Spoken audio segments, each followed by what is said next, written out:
All right, so here we are, another amazing final between Alcaraz and Sinner, and for a change, my prediction went well this time. So Sinner did win in 4 sets, even though after the first set I thought Alcaraz had great chances to win this match. He was playing well, so a lot of things to discuss, and obviously this was not a match that was as close as the one at the French Open, but we saw it coming, and we'll also try to discuss the French Open match a little bit because there also I think Sinner was playing really well in the beginning, and he had the lead over Alcaraz 2 sets to love, and even in the fourth set, he was just about to close the match.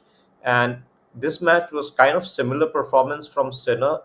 Uh, it's just that Alcaraz did start off well. He played magical tennis in the final game of the first set, where he did break Sinner to win the set. That was just awesome, and I thought maybe that was enough for Alcaraz to go ahead and win this match. It would have been really frustrating for Sinner, having played so well, having up being up a break in the first set, and then Alcaraz making a comeback and then winning the first set in a way that he did with a magical get on his backhand side. But I think in the second set, as you know, in the first game, Alcaraz's intensity dropped. He made double falls. He was making errors, so he lost his focus a little bit. And at Wimbledon, at this surface, I really feel that it's the favorite surface, the best surface that suits Sinner a lot because of the style of game he plays. Right, it's very similar to Djokovic, but the some of the qualities that Sinner has are better suited for Wimbledon, such as the speed of his ground strokes. He's really aggressive. Djokovic naturally is a baseliner who likes to not play that aggressive. I mean, it's not he's not looping the ball around, but he's playing solid tennis. Whereas Sinner, he is hitting at a very fast pace, and he's taking the time away from his opponents, and that gets rewarded at Wimbledon because the surface is faster, the bounce is lower, and which means it's difficult for the opponents to control the ball or get down in time to have any chance of winning the rally. And because Sinner doesn't have any weaknesses in his game, so he can do that same thing with the backhand, with his forehand, and his first serve has improved tremendously in this match. I think first serve was a key factor for Sinner to win. Whenever he needed a good serve, he was finding a good serve. It was consistent. It was never off. You could never say that Sinner was missing a lot of first serves. It wasn't like that. Whereas for Alcaraz, he was missing a lot of first serves when he really needed them. And I think that was one of the key factors for Alcaraz as well. So I think the surface definitely favored Sinner, and Sinner, as you all know, had already beaten Alcaraz at Wimbledon few years back. So he knew how to beat Alcaraz. It's just that both players have improved since then a lot. But I felt that Sinner had his game going, even though he lost a couple of sets against Dimitrov, who brought variety in the game. And similar variety we were expecting from Alcaraz, but Alcaraz was just not able to take it to Sinner in this match. Perhaps because he just didn't get a chance to do that. Sinner was so aggressive; he was not giving any chances on his first serve or in his service game overall. And because of that, Alcaraz was constantly under pressure, and because he was not making the first serves, it gave Sinner an opportunity to attack even more, just go for his shots. So if you see the decisive games in the third set and in the fourth set where Sinner actually broke Alcaraz, Alcaraz was missing his first serve, right? And on the second serve, he was going for more, uh, you know, speed. He was hitting big second serves. Sometimes they did work, but eventually, he was also making a lot of double falls. And whenever he gave a not so good serve, Sinner was always able to pounce and just go for a winner. He had clarity in his mind what he needs to do, and he executed the plan really well.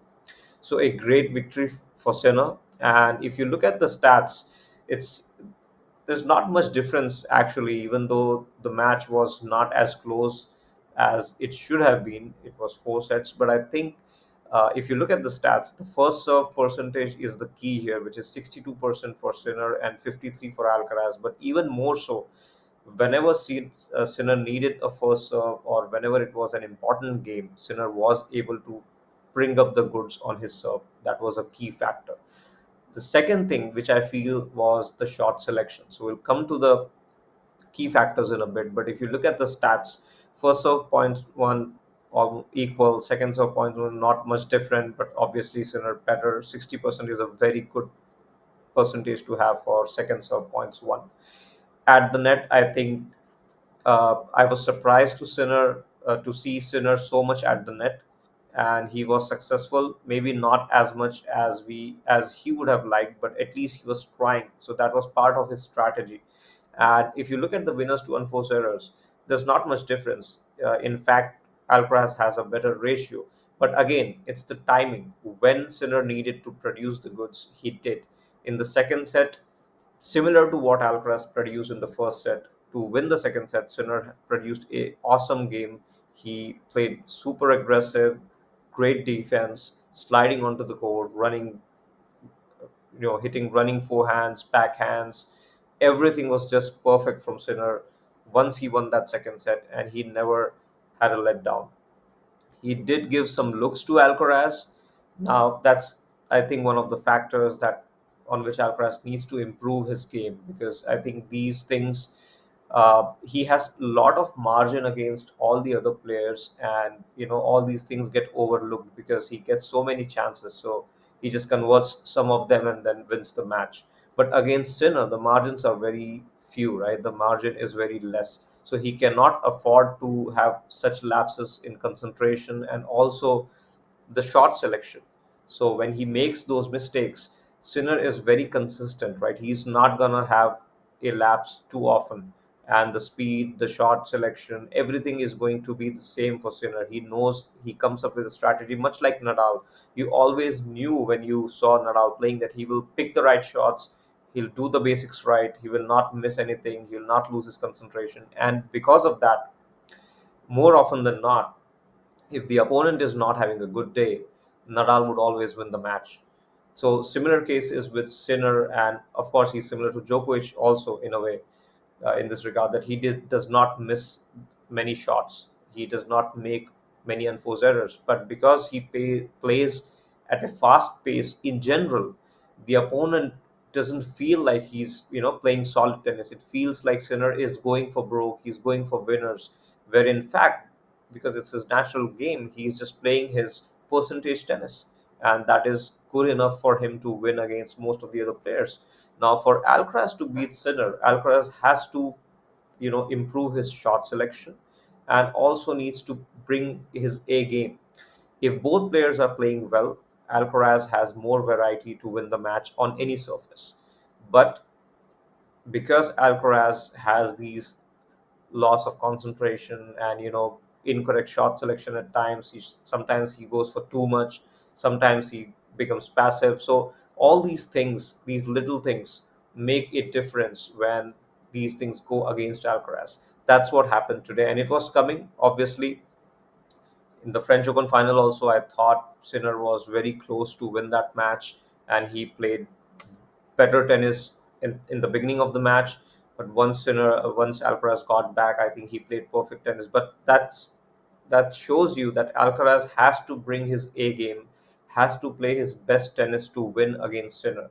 Today he wasn't able to do so. From Sinner, due like with all due credit to him, we do expect that in each and every match that he plays, he'll bring the same intensity, he'll bring the same game, same consistency, and that's what he did. So we don't feel that Sinner did anything exceptional. He just did what he does every time. But again, that's credit to Sinner, because it doesn't look like he's putting much effort, but that's his level, that's his normal level. And for Alcaraz, he can be much better than Sinner sometimes, but he can also be inferior to Sinner sometimes. And that balance, that ratio decides who's going to win the match eventually. So today, Alcaraz was not at his 100%, not even at his 90%, I would say. And Sinner, as we always expect, he was at his 95% or so, and that was enough for him to win this match. So stats wise, there's not much difference, but the difference lies in the specific moments that were important in this match. So we discussed the key factors briefly, but I'll just try to mention them anyway. so that all of you are aware. So, as you saw, one of the key factors was the serve of Alcaraz that was misfiring. Obviously, whenever he needed the first serve or second serve, it was not happening. It was not working for him. The form was not there on the serve. Although he did try to implement different things, he took some pace off the first serve so that he at least puts the first serve in, and he even tried to create different angles. Even when returning the first serve of Sinner, he tried to step back, tried different things, but it was not working today.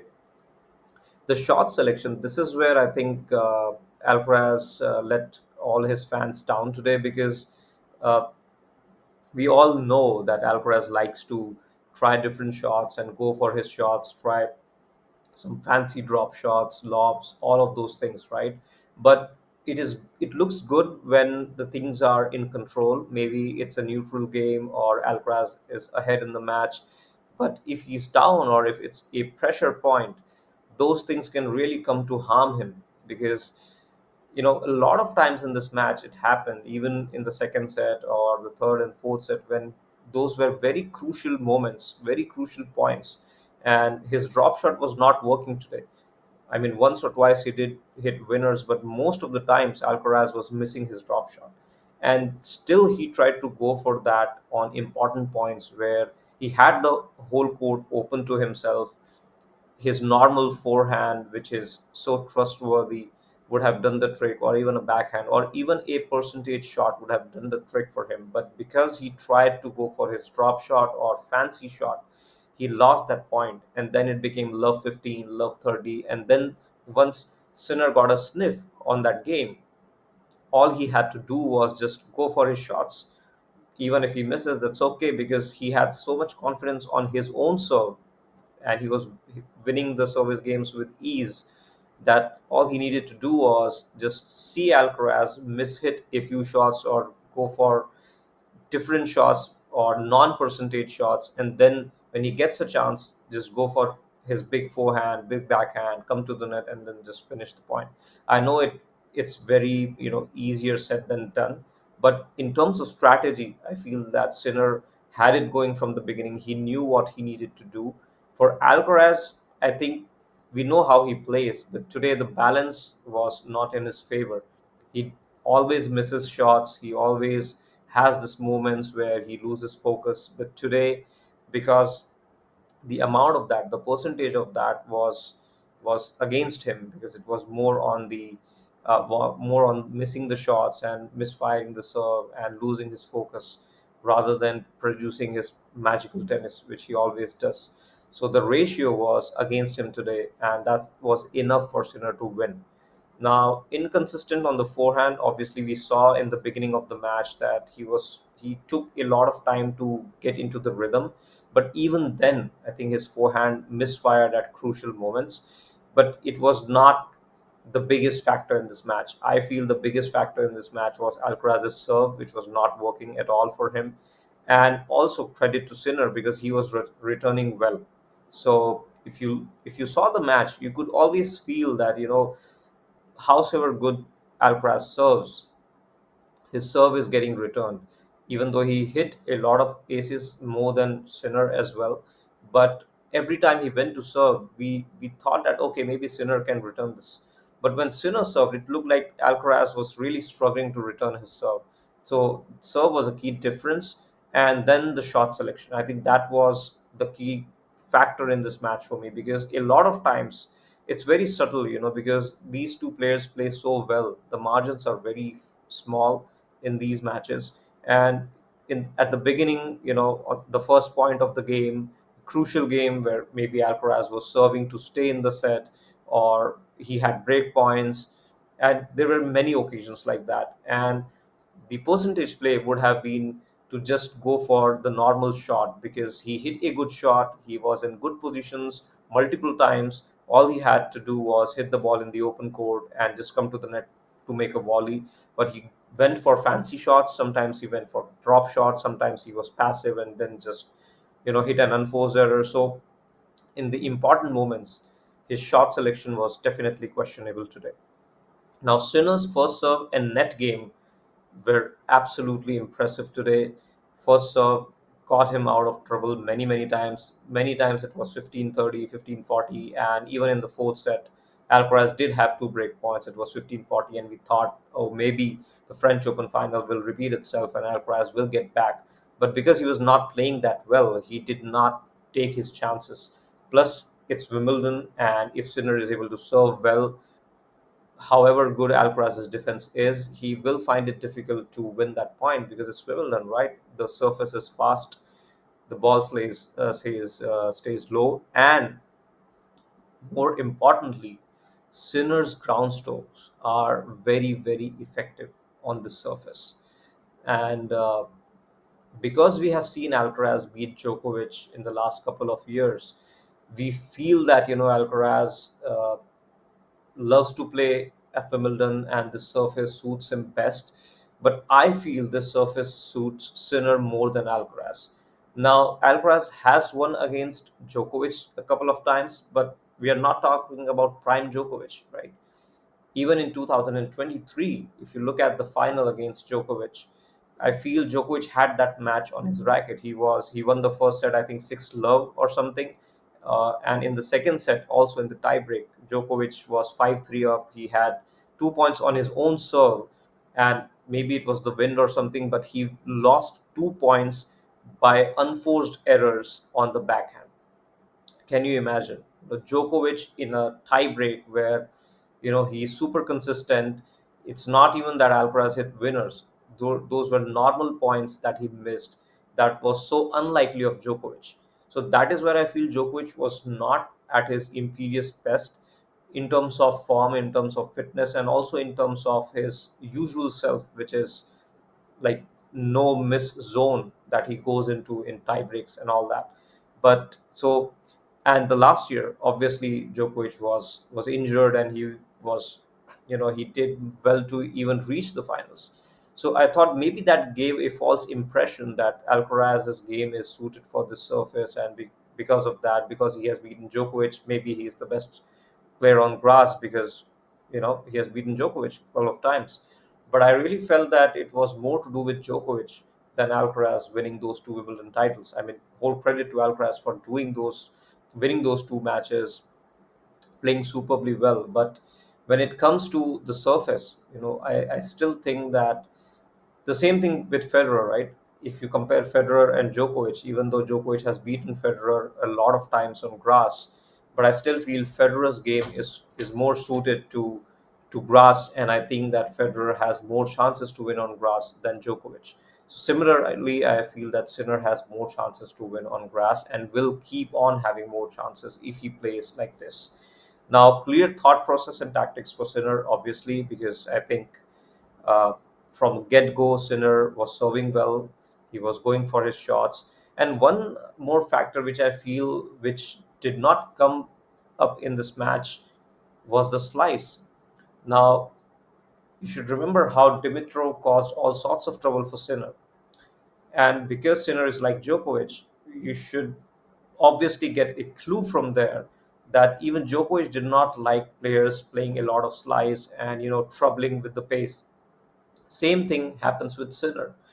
And this is what Federer took advantage of when he was playing Djokovic. He knew that just by trying to hit through Djokovic is not going to work because of his defensive abilities and his ability to change direction. So Federer used the slice to very good effect. Even Wawrinka and all the other players, like even Dominic Thiem. So all these players used the slice to good effect against Djokovic, and Dimitrov did the same against Sinner. Now, this is what I felt was lacking because, see, what is the difference between Sinner and Alcaraz? What is the advantage that Alcaraz has over Sinner? It's the variety. Now, if he's not bringing up that variety in the game, then Sinner is better than Alcaraz in baseline exchanges. So he has to do something different, and he is more than capable of doing that. But today, maybe because Sinner was targeting Alcaraz's forehand, he was not giving him too many looks on his backhand. Still, I think one or two times, if you see the match closely, Alcaraz also tried forehand slice, and it was a slice which was, sort of mimicking a drop shot, but it was a slice, the shot that Federer hit sometimes, and that really troubled Sinner. So anything that breaks the rhythm would trouble Sinner and Djokovic. But today, Alcaraz did not bring that. He was trying to beat Sinner from the baseline, trying to hit with more power, trying to bring more speed, and he was successful in doing so. But that is not a sustainable model. You saw even Djokovic try to do that, try to out rally Sinner, try to out rally Alcaraz, but he realized that that's not going to work. So then something needs to change. Otherwise, these players are better at that. Same thing happened with Murray and Djokovic. Murray and Djokovic, whenever they played, Murray kept on, you know, exchanging shots from the baseline, and Djokovic just knew that, everyone knew that Djokovic is better in that category. So whenever Murray tried something different, he did get success. If you watch the 2012 Australian Open semi-final, Sinner, Murray versus Djokovic, you will see that Murray had very, very good chances to win that match in the semi-final, and that is because he was being very aggressive on his forehand and his backhand. So anyway, so these were the factors. I really feel that this has a very huge significance in the rivalry overall, and I feel that because first of all, Sinner had lost 5 times to Alcaraz before this match, and as much as people are talking about their rivalry, the results were all in Alcaraz's favor, right? So for Sinner, it was really important to turn that around. Same thing happened between Federer and Nadal, right? And same thing happened between Djokovic versus Nadal and Federer. When Djokovic came onto the scene, he was losing consistently to these players. But then came a turnaround time. And I really saw this was already happening at the French Open. The gap was closing between Sinner and Alcaraz, if I compare to last couple of years. And it had to come sometime. So it came today, and I feel for Sinner, he's playing almost his best tennis that he can play. So he just needs to keep his level the same, the consistency up there. Whereas for Alcaraz, I feel a couple of things he definitely needs to improve. First is his serve. His serve is very good sometimes. He has a lot of pace. He was hitting 140-mile-an-hour serves today, which was impressive. But the consistency on big points is the key. If you see Djokovic, if you see Federer, if you see Sinner, they were all bringing good serves when they absolutely needed them. Now, at the French Open, the serve did not play a crucial part because it's a slower surface and you can stand, far behind the baseline to return the shot, and it neutralizes, right? But at Wimbledon, it does count. At Wimbledon, if you are a good server, it will give you the rewards. And even though Djokovic did not play well yesterday, he was injured, or whatever problems he was facing, his serve was still working. He was getting free points on serve against Sinner. So that just shows you that if you have a good serve, if it is clicking, you'll always be in the match at Wimbledon, because you could just keep holding your serve and you will get to the tiebreak, right? So I think that Alcaraz does need to improve his first serve, second serve, not the pace or accuracy, but the consistency. The pace and accuracy is there. He's got variety also. He can change the pace on the serve, but the consistency to make the first serve when he needs it, and also to make the second serve when he needs it. That is important. The second thing that Alcaraz needs to improve is his shot selection. Now, it hadn't bothered him much till now because he had so much margin. He was still winning the match in the end. So maybe he was saying, okay, that's how he plays. But now that he has lost, he really needs to think and work on that thing to improve his shot selection, especially at important moments. Now, he can go for fancy shots, drop shots, whatever he wants when he's up in a match or when the match is neutral, maybe on the opponent's serve. But when he is serving, or it's an important point, he needs to do the basics right, try to win the point, try to get the victory. He just reminds me more of Federer. Even Federer was like that. He went for his shots, went for big shots. Sometimes he ended up losing because of that. Same thing happened to Alcaraz. Whereas if you see Nadal or Djokovic or Sinner, they do the basics right, they play consistent tennis, and in the long run, consistency is definitely rewarded. So if Alcaraz doesn't improve on these two aspects, the serve and the shot selection, Sinner is gonna keep winning these close matches. He was not winning till now because obviously he had lost confidence. He had lost 5 matches, but now things have changed. and this is good for the rivalry because now you never know who would win, right? And for Alcaraz, he will have some doubts coming into the next match that, maybe I'm not invincible, maybe this guy can beat me if I don't play well, and I have already lost to him. And for Sinner, this would have given him a lot of confidence. He knows that Alcaraz would have this lapse of concentration. Alcaraz would make some incorrect shot selections. So I just need to play my game and then just hope that that happens. Now, as of today, those things are happening. Alcaraz is giving chances to the opponents every now and then, right? So these are the two things that he really needs to improve upon: the first serve, the second serve, and the shot selection. If he is able to do that, then he would be absolutely unbeatable because Alcaraz has got so much variety. These little things, even though they seem little, but these things are still in his control. So if you see Federer had, I think Federer was the most is the most talented player of all of these players. And when he was playing well, he just did not allow the opponents to play their game. The opponents did not know what is happening because the first serve was clicking, the volley was clicking, the forehand was lethal. He was hitting winners from all over the court. So opponents didn't know what to do. But at the same time, Federer had that weakness that he was not able to play to the same level under pressure. He was not able to close out important matches. And once Nadal and Djokovic got into his head, he was not able to beat them, right? For Alcaraz, that's not the case. He's mentally pretty strong and he plays really well under pressure. Playing well under pressure, missing the shots, that's not the problem for Alcaraz. That's all good. The problem is just the shot selection. If he goes for a simple shot, a percentage shot, I don't think he's gonna miss that shot because of nervousness. I think it's just the flamboyance that he wants to bring to the court that sometimes harms him more than the opponent. So these two things are to be improved, but overall, I feel this was a good tournament from Alcaraz as well as Sinner. And now that things are even, I really look forward to this rivalry because I don't know who's going to win the next match. So tell me what you all think, and thanks for watching.